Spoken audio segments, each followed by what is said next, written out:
नमस्कार। एक समय धर्मराज युधिष्ठिर ने श्री कृष्ण से पूछा कि हे तात, कृपा करके ऐसे व्रत के बारे में बतलाइए जिसे करने से मनुष्य को सभी मोह माया और पतन के मार्ग पर चलने से भी मुक्ति मिलती हो। इस व्रत की कथा क्या है, कृपया विस्तार से सुनाइए।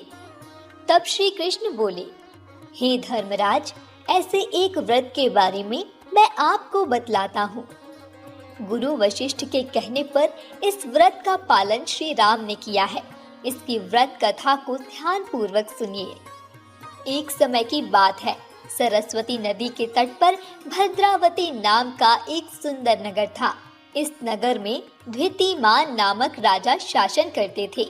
वहाँ सभी प्रकार के धन वैभव से संपन्न धनपाल नामक व्यवसायी भी रहते थे। धनपाल परम विष्णु भक्त और धर्मपरायण व्यक्ति थे। उन्होंने नगर में जरूरतमंद लोगों के लिए कई भोजनालय, कुएं, सरोवर, धर्मशालाएं आदि बनवाए थे। इसके साथ ही नित्य पूजा, दान पुण्य और सत्कर्म करना भी धनपाल के व्यवहार में था। धनपाल के 5 पुत्र थे, जिनका नाम था सुमना, सद्बुद्धि, मेधावी, सुकृति और धृष्ट बुद्धि। इन 5 पुत्रों में से 4 पुत्र धनपाल की तरह ही धार्मिक और सज्जन थे, परंतु सबसे छोटा और 5वां पुत्र धृष्ट बुद्धि इसके ठीक उलट स्वभाव का था। वह दुराचार करता था, मदिरा और कई प्रकार के व्यसन में लिप्त रहता था। धीरे धीरे समय बीता और धृष्ट बुद्धि कुसंगति में रहकर जुआ भी खेलने लगा। स्त्रियों के साथ व्याभिचार और भोग विलास करने में उसे सुख मिलने लगा। वह हर दिन मांस मदिरा का सेवन करता और अपने पिता के धन को खर्च करता था। एक दिन धृष्ट बुद्धि की इन्हीं आदतों से परेशान होकर धनपाल ने उसे घर से निकाल दिया।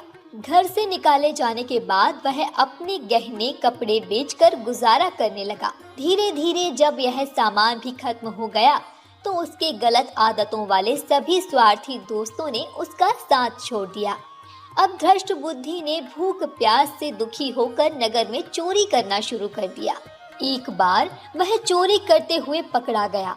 उसे बंदी बनाकर सिपाहियों ने राजा द्वितीमान के सामने पेश किया। राजा ने उसे कारागार में रहने की सजा सुनाई। जब उसकी कई महीनों की सजा खत्म हुई और वह कारागार से बाहर आया, तब राजा ने उसे नगर से निकल जाने को कहा। धृष्ट बुद्धि नगर से निकलकर सीधा वन में चला गया। वहां भूख से परेशान होकर वह पशु पक्षियों को मारकर खाने लगा। कुछ समय के बाद उसे खाने के लिए पशु पक्षी का मांस मिलना भी बंद हो गया। ऐसे में एक दिन खाने की तलाश में घूमता हुआ भूख प्यास से दुखी होकर धृष्ट बुद्धि कौंडिन्य ऋषि के आश्रम में जा पहुंचा। वह वैशाख का माह था और ऋषि कौंडिन्य गंगा स्नान करके वापस आश्रम आ रहे थे। उनके भीगे वस्त्रों से जल के कुछ छींटे आश्रम के पास खड़े धृष्ट बुद्धि पर पड़े। पवित्र गंगा की कुछ बूंदें शरीर पर लगने से ही उसे थोड़ी सद्बुद्धि मिली और वह ऋषि के समीप पहुंच गया।